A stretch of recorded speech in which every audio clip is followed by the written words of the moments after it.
اليوم نمد لكم السر اللي يخلي العجينه تاع لي سالي طريه ومنفخه وخفيفه.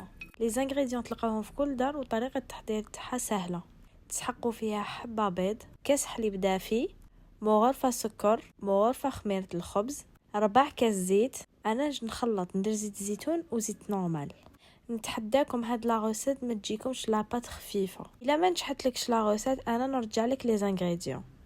ميلونجيو بيان كلش بالفوي ولا بمغرفه ولا بفرشيطه. نعطيكم الفرينه شحال تسحق اكزاكت. انا ما ندير عيني ميزاني كي تتلم ما نسحقوهاش تكون يابسه والعجينه تكون طريه شويه. كيما انا استعملت فرينه سيم دات لي 3 كيسان باسكو كل فرينه ولا بسوربسيون تاعها.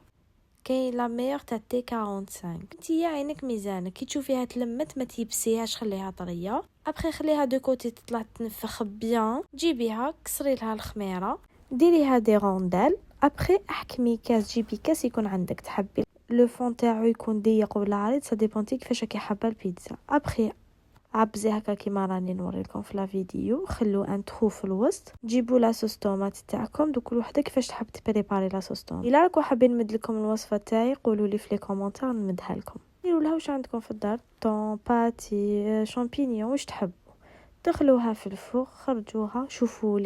شوفوا لي الجمال والبنه ما نحكيوش، خرافيه حاجه واحده اخرى. اذا كاين كاش بلا راهو يدور فيها راسكم وحابين ندير لكم غوسيت خلولي في لي كومونتير.